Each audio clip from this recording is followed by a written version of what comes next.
चले जाओ, जाने दे तू, चला जा।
ब्रह्म कुमारी जी से। मैं निरंजन हीरानंदानी हूँ। आज का जो फंक्शन रहा है उसमें मैं प्रोवोस्ट हूँ, head of HSNC university HRKC colleges के सब इसके अंदर उपस्थित हैं। और आज हमें बहुत बहुत खुशी हुई कि हम दादी नलिनी दीदी को जो यूनिवर्सिटी सेंट्रल अमेरिकन यूनिवर्सिटी का डीलिट मिला, वो हम उनको ये ऑनर दे सके हमारे ऑडिटोरियम के अंदर। तो बहुत खुशी होती है, इतने ज्ञानी, इतने स्पिरिचुअल, इतने फिलैंथ्रोपिस्ट और जो यहाँ मुंबई एरिया के हेड हैं दादी नलिनी दीदी, बहुत अच्छा पूरे देश को उनके ज्ञान से, उनके प्रेम से, उनके भावना से, उनकी स्पिरिचुअलिटी से एक अपलिफ्ट किया हुआ है। जैसे कोविड का समय में लोग कितने डिप्रेस्ड हुए, कितने लोग अपना काम उनको बेघर हो गए, काम नहीं मिला, अनएम्प्लॉयड हो गए, उनको सबको सहानुभूति और अपलिफ्ट किए। और इस समय में भी लेकिन हमेशा वो ध्यान देती है, स्पिरिचुअलिटी देती है उन्हें। तो आज हमें उनको मान सम्मान हमारे कॉलेज में किया, तो इसलिए बहुत खुशी हुई। ओके, कितनी बड़ी ऑनर की बात है कि आपने खुद अपने हाथों से उनको वो सर्टिफिकेट दिया है। मुझे लगता है कि वो जो ऑनर उनको मिला है ना, वो ऑनर भी अपलिफ्ट हो गया, क्योंकि ऐसे लोग होते हैं बहुत कम मिलते हैं। और इनको देने से जो देते हैं ना, उनको अपलिफ्ट हो गया है, क्योंकि नलिनी दीदी उस क्षेत्र के हैं जहाँ उनको तो 100 भी डिलीट मिले तो कम पड़े। ओके सर, और कुछ बताइए स्पिरिचुअलिज्म को लेकर। मतलब काफ़ी लोग इसे एक्सेप्ट नहीं कर पाते, लेकिन it is a must for a persons life. अभी देखिए ना, जर्मनी जैसे विश्व देश है, लेकिन वहाँ जब हिटलर आ जाए ना, तो ज्ञानी लोग जो इंजीनियर्स थे, डॉक्टर्स थे वगैरह भी वर्ल्ड वॉर 2 में जुड़ गए, कि वो समझते थे कि हम दूसरों से बड़े हैं और जूस को ख़त्म कर दिए। लेकिन जब आपका ज्ञान स्पिरिचुअलिटी से साथ, सेवा के साथ जुड़ा देता है, तो फिर वो ज्ञान का एक महत्व होता है, सेवाधार होता है, एक भावना होती है कि हमें जो मिलता है ना, उसकी एक सीमा रहती है कि एक दिन हम चले जाएंगे, लेकिन जो सेवा हम करते हैं, सहानुभूति रखते हैं लोगों में, वो ये ब्रह्म कुमारी में है, सेवा करने में। और मैं समझता हूँ नलिनी दीदी जो हजारों लाखों लोगों को शिक्षण दी है, कि जो ब्रह्म कुमारी में एंटर करते हैं, उनको जो शिक्षण दी है वो सबको लाभ मिल रहा है, इसलिए उनको ये ऑनर देने से हमें ऑनर मिलता है। ओके, और कुछ हमारी ऑडियंस को आप कहना चाहते हैं रिगार्डिंग दिस ब्रह्म कुमारी? मेरे अंदाज से ब्रह्म कुमारी लगभग, मेरे अंदाज से 30,000 सेंटर है विश्व में, 30-40 हज़ार सेंटर है। इतने लोगों को फॉलो करते हैं लोग, उसमें मेडिटेशन करते हैं, ध्यान करते हैं और सुख शांति पाते हैं। ये मेन मुख्य क्या रहता है कि हम लोग जो हमारे शिक्षण आज की तारीख में होता है, वो ये होता है कि हम हमारे नीड्स कैसे पूरा करें, रोटी कपड़ा मकान मौज मस्ती ये वगैरह, लेकिन उसकी एक सीमा रहती है। लेकिन स्पिरिचुअलिटी में जो पीस की भावना रहती है, उसकी कोई सीमा नहीं रहती, और वो ये ब्रह्म कुमारी इसमें है। ओके, आज कितना स्पेशल है आपका बर्थडे भी, मतलब belated happy birthday. Thank you. सो वो भी आज सेलिब्रेट हुआ नलिनी जी मैम के हाथों, तो कितना स्पेशल फील हो रहा है? तो बहुत ही बढ़िया लगता है, मुझे ख्याल नहीं आया, ये तो एक सरप्राइज़ आइटम बन गई ये कार्यक्रम में, और मैं आभारी हूँ कि इतने बड़े साक्षात के जुड़े में मुझे ये चांस मिला। Thank you so much. वो भी मैं वुमेन्स डे का बर्थडे है। धन्यवाद। Thank you so much. Thank you.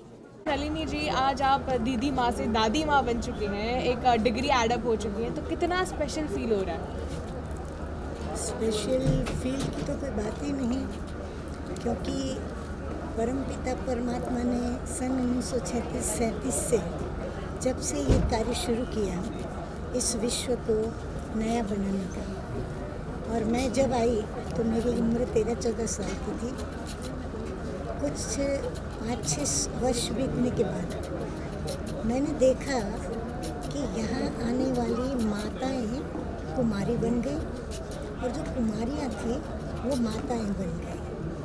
तो मैं सोच रही थी, तो एक बार मैंने ब्रह्मा बाबा से प्रश्न पूछा कि ये माताएं कुमारियाँ और हम माताएं, ये समझ में नहीं आती है बात। तो कहा, देखो ये सभी माताएं शादीशुदा हैं, तुम्हारी तरह बाल ब्रह्मचारिणी नहीं है, परंतु यहाँ आने के बाद इन्होंने ब्रह्मचर्य व्रत को अपनाया।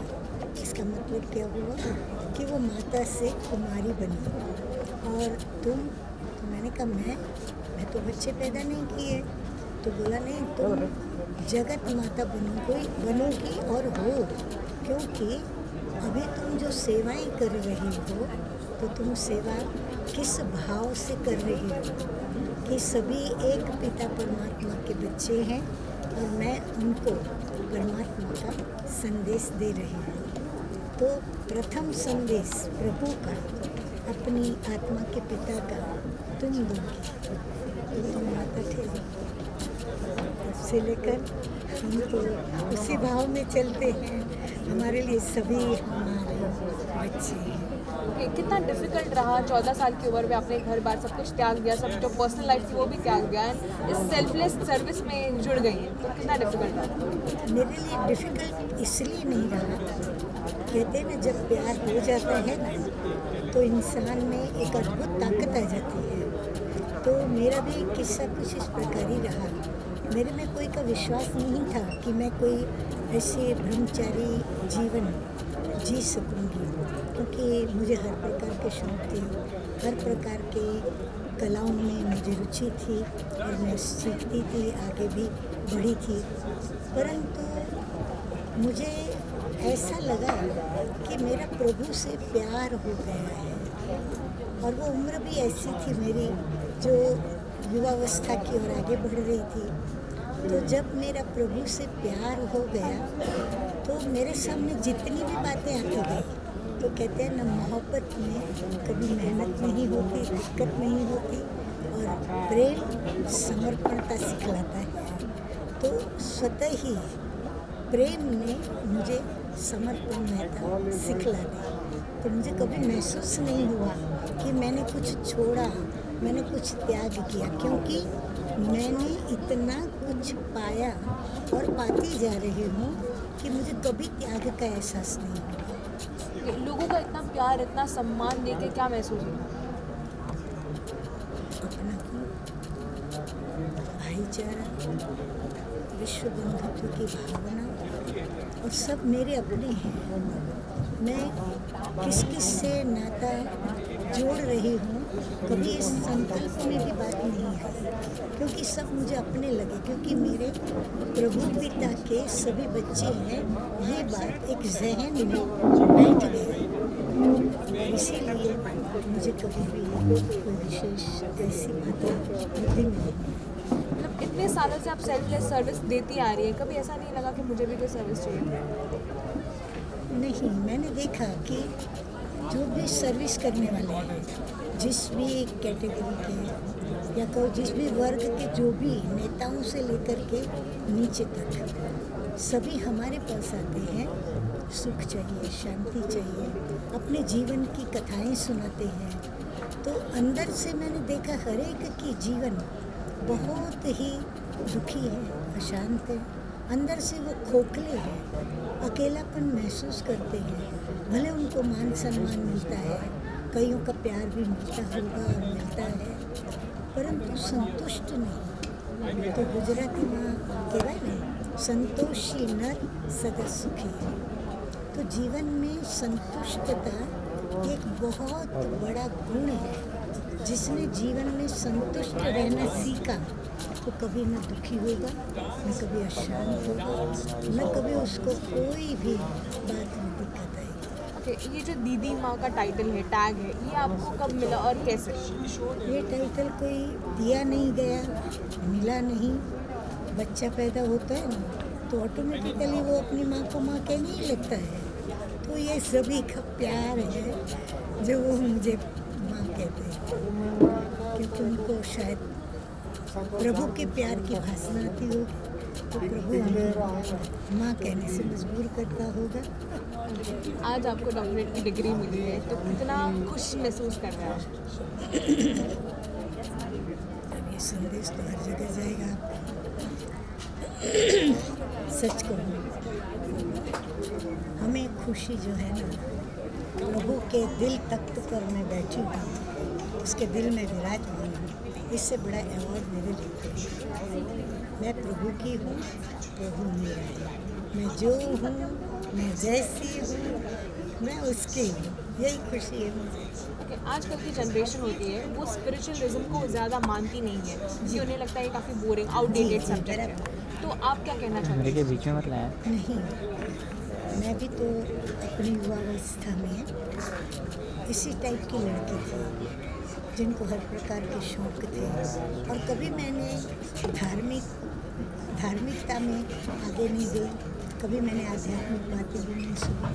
हालांकि मेरे माँ के पिताजी बहुत बड़े ज्योतिष थे, वेद उपनिषद कई शास्त्र पढ़े थे, उन्होंने खुद गीता की टीका लिखी थी। मेरी फूफी मेरे परिवार से बहुत सारे शास्त्रों को लिखने वाले पैदा हुए, लेकिन मैंने आज तक एक हकीकत बताती हूँ, मैंने कोई भी शास्त्र पढ़ा नहीं।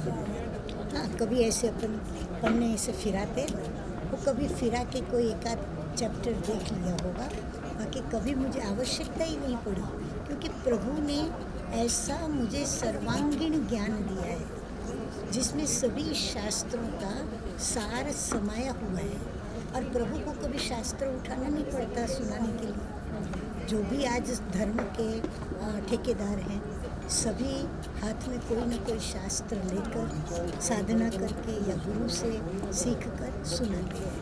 प्रभु तो ऐसे नहीं सुनाएगा ना, प्रभु तो डायरेक्ट सुनाएगा। तो जाते जाते आप क्या कहना चाहते हैं हमारी ऑडियंस में?